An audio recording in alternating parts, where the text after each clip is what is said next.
Hello, and welcome to our ACMG product showcase. Genomenon is here to showcase the Mastermind Genomic Search Engine. And in particular, our speakers will highlight its clinical use for optimizing variant interpretation. We are so happy to have two excellent representative Mastermind users share their clinical experience with using Mastermind to curate the evidence for variant interpretation. Andreas from MGZ Munich and Pippa Grainger from Lab Plus Auckland will be our speakers today as they walk through a couple of examples drawn from their own clinical work to highlight the features and value that they gain from use of Mastermind in their clinical workflows.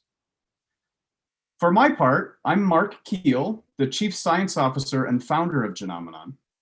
In my role as CSO, I supervise the comprehensive genomic landscapes that we produce for our pharma clients, drawn on the comprehensive data in the Mastermind Genomic Search Engine.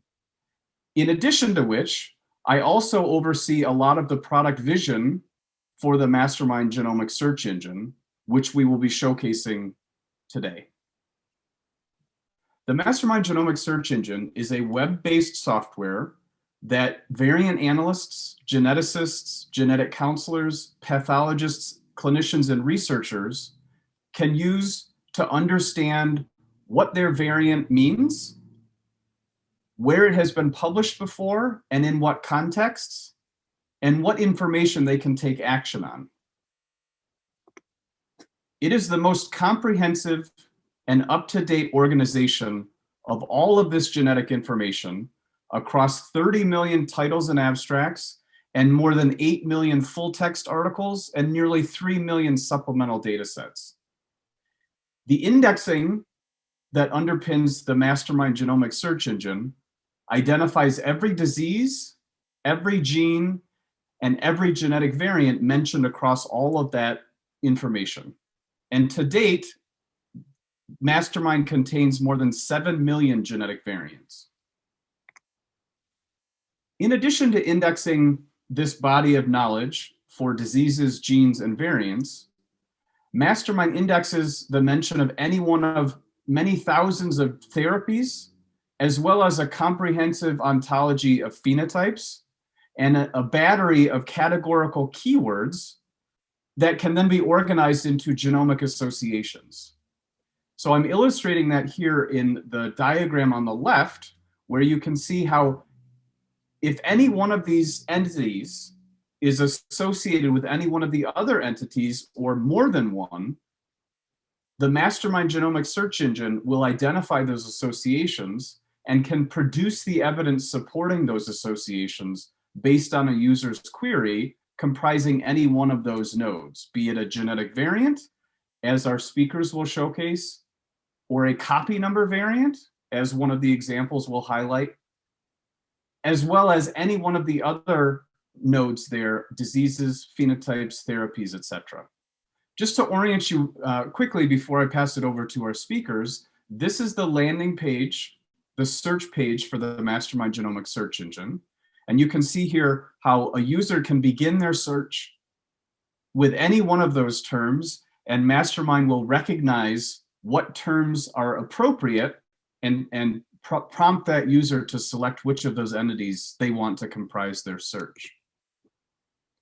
The most typical use case for Mastermind in clinical circumstances is to perform a search for a specific genetic variant, which you can see here. Just to orient you to the Mastermind interface on this detail page, on the right is the literature landscape, which includes all of the papers that mention this variant, as well as deep insight into the nature of those mentions in each one of those references. On the left is the landscape of all of the genetic variants in the gene that you have searched for. And at the top are various ways that you can configure your search, whether it be by adding a disease, phenotype, or therapy, or any one of those categorical key terms from the pre-canned set of key terms, or any full text search terms that you'd like to include in your query. One last thing to showcase before I turn it over to our speakers is the recently released association page. where you can see here as an example for this variant that I have searched for, Mastermind is able to showcase all of those associations that I alluded to in the diagram on the previous slide. In this case, for this variant, I'm showcasing all of the diseases that were found to be co-cited in the context of the mention of the genetic variant I searched for.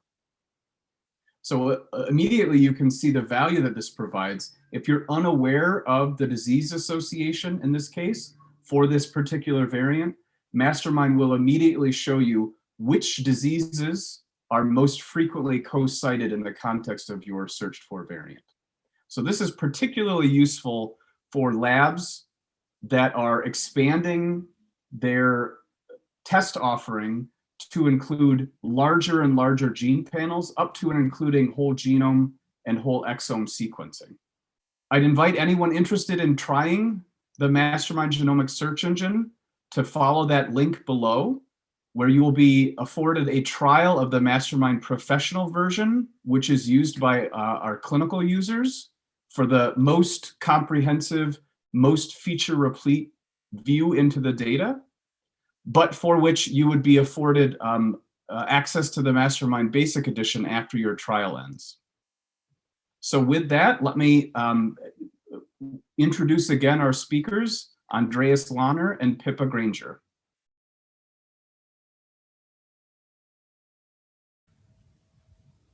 Thank you for having me here. My name is Andreas and I work for the Medical Genetics Center in Munich. We have a big human genetic practice with more than 15 physicians and molecular biologists, and we make all kinds of genetic diagnostic in Germany. So I will start with a short prelude, speaking about variant classification in general and the ACMG-AMP classification system in general. And then I will walk you through a case, one of many, where we used Mastermind to gather ACMG relevant information and where we were able to solve the case in a short time. So when I teach about variant interpretation, this is usually my entry slide, which transports only one important message. So it's my first rule in variant interpretation, and it says that you should refrain from uncritically adopt gradings or classifications from any database or the literature without checking the underlying evidence. So you might ask where the relevant evidence comes from, and this is exactly where the cornerstone publication from Richards et al. Comes into play. So in this paper from 2050, the ACMG-AMP guidelines were published. And as you can see in this table, the ACMGs contain 28 evidence codes sorted according to evidence strength from far left, very strong benign, to far right, very strong pathogenic. And they are grouped into different evidence categories like computational data, functional data, or de novo data.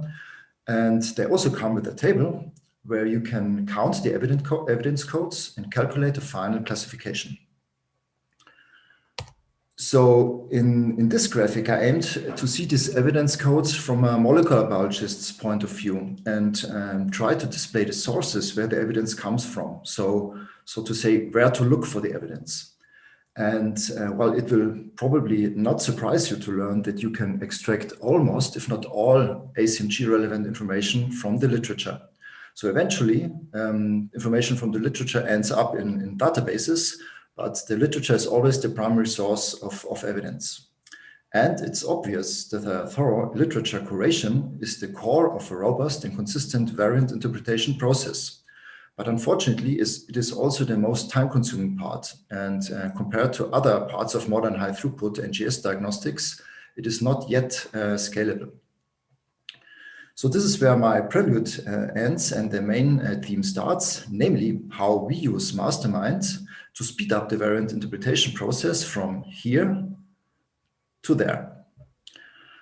So I will show you in this slide a typical case we had in our lab, and so after a few variant filtering steps, I ended up with one clear-cut pathogenic variant in the ABCA4 gene.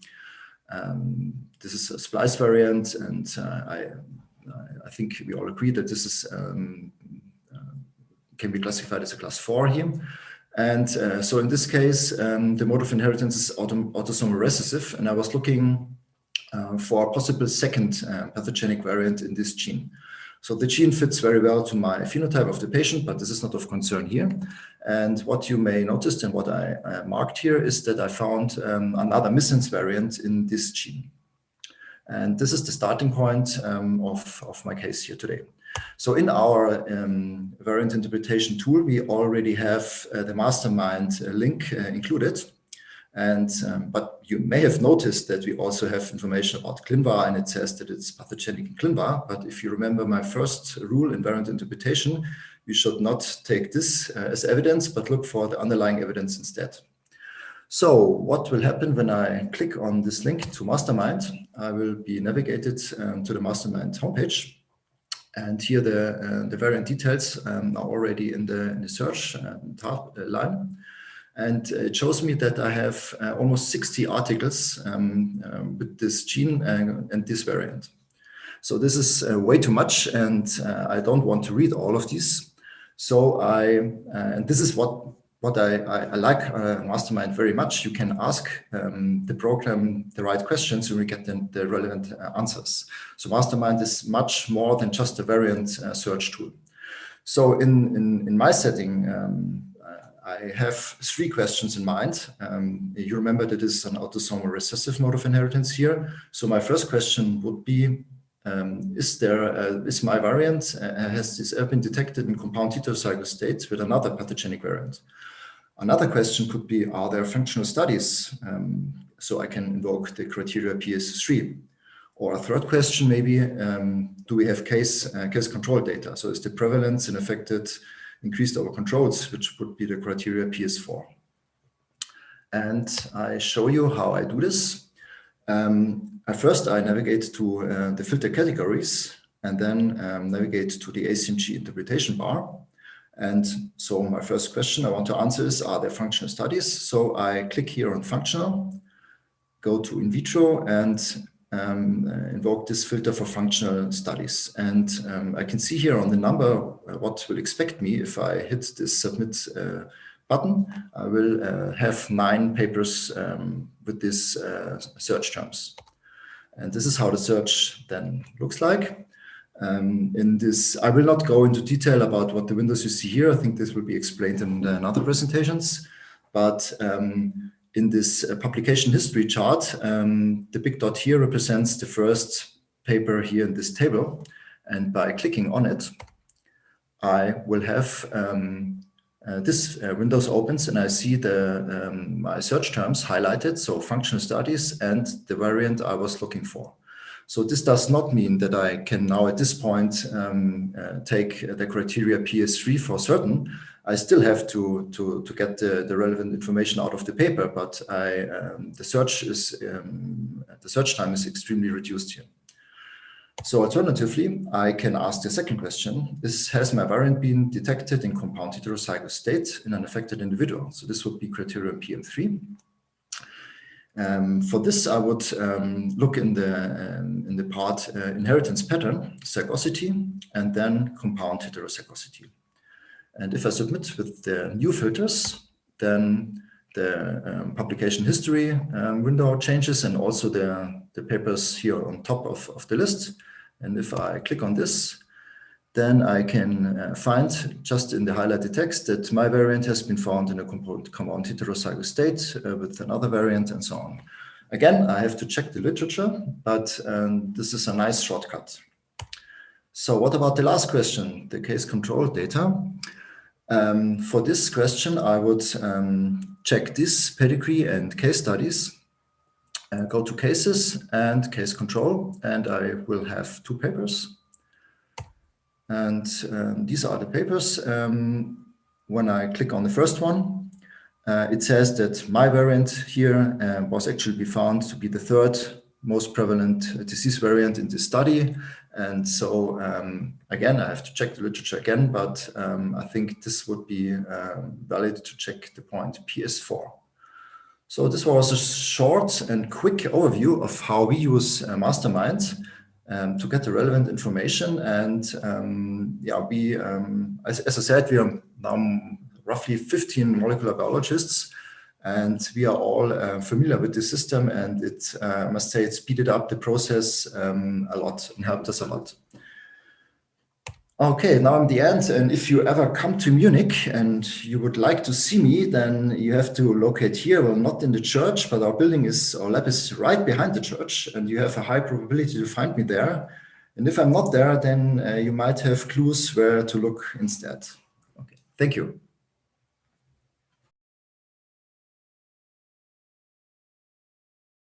Hi, I'm Pippa Grainger from the Diagnostic Genetics Department at LabPlus. LabPlus is the tertiary referral medical laboratory for the Auckland City Hospital and a major referral laboratory for specialised laboratory tests for New Zealand and the Pacific Islands.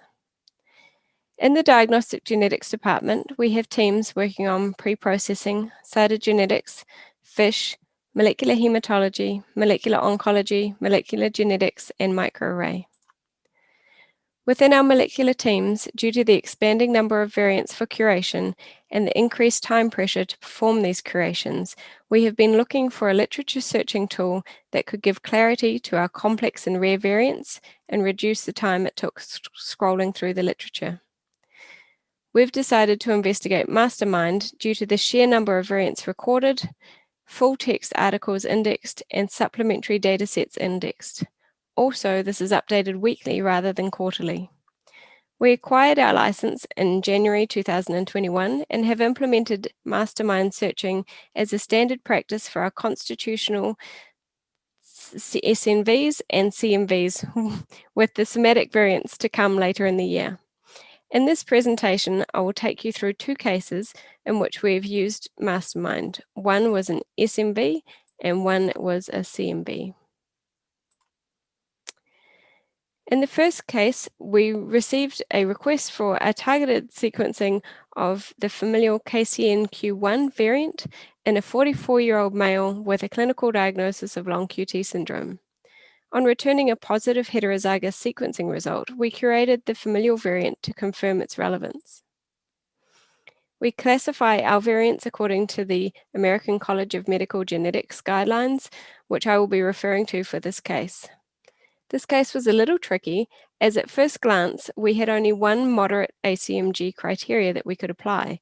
Although it was a frameshift variant, resulting in a premature stop codon, it's only predicted to disrupt the last 45 amino acids and was less than 10% of the protein, and it's not within a recognized protein domain. This variant has been associated with multiple cases of long QT syndrome in a homozygous or compound heterozygous state, and there are 15 heterozygous variants found in the NOMAD population database. As we only had one moderate criteria using the ACMG guidelines, we needed to find at least one strong to be able to call this variant a class 4, likely pathogenic or higher. We were unable to use PS4 due to the number of heterozygous carriers within the NOMAD database, and so we needed to find a functional study. Using our previous software, we found 5 articles covering phenotype and cohort studies, but no functional studies. Using the Mastermind software, we were able to identify 23 papers, including a functional study, that were relevant to our search terms.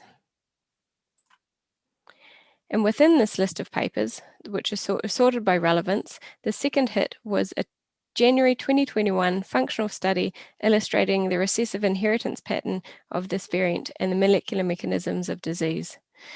The data is even more impressive, as this variant was curated in February. We are able to apply a strong and moderate criteria, giving us a likely pathogenic variant. This case was reported as a heterozygous carrier for the familial class 4 variant. Due to the recessive nature of the inheritance and no other pathogenic variants identified within this family, further investigation was suggested. The clinical feedback was that they no longer believed this variant to be the cause of disease within the family, and family members who had previously tested negative for the variant were now being clinically monitored. Our second case was a prenatal amniotic fluid which was referred for polyhydramnios, bilateral pleural effusions, and prenatal edema, referred to at 28 weeks. In this case, the microarray results showed 2 clear deletions at both ends of the chromosome 10, suggestive of a ring chromosome. The 2 regions contained many genes, and according to our standard cytogenetics guidelines, both regions were analyzed separately. We were able to copy and paste the coordinates straight from CHAS, our analysis software, directly into Mastermind, as you can see here. From sorting the overlapping tab and looking for the percentage overlap, we were able to obtain a hit containing the same genes as our copy number variant with a 90% overlap and a link out to the key papers. If you can see here, there were 2 papers that combined the region of interest, and the search also identified several intersecting and surrounding CMVs reported in the literature. By clicking on the titles on the side, it shows you the specific mention within the text for the variant of interest, and it allows us to quickly determine whether the papers are of interest or not. These journal articles were used to create the final clinical report. The beauty of Mastermind is that it can search our exact copy number regions using the coordinates straight from the software, efficiently finding the closest match to our CMVs in the literature to the nearest base pair with the same gene content. This does not seem to be possible with other search engines or curated databases. It is also able to filter out for specific papers of interest, such as functional studies, cohorts, although this was not required for this presentation, as in case 1, we were able to get a great number of papers on the original search. The other fantastic thing about Mastermind is their quick responses from their support people and the availability to speak to someone via a video call to go through difficult cases or run training sessions with our teams, with great feedback on how we could improve our searches or what's coming up in the quarterly updates. And I'd like to take a moment to just thank the Mastermind team for all of their great help and support, and my team at Diagnostic Genetics, with specific reference to Jasmine Jang and Natasha Hendon for supplying me with the details for case 1, and Elaine Doherty for supplying me with the details for case 2. Thank you very much. Thanks again for attending our ACMG product showcase. As a reminder, you can sign up for a trial access to Mastermind Professional by following the link below. And in addition, I invite you to contact us should you have any questions about Mastermind or how it could be applied in your clinical workflows.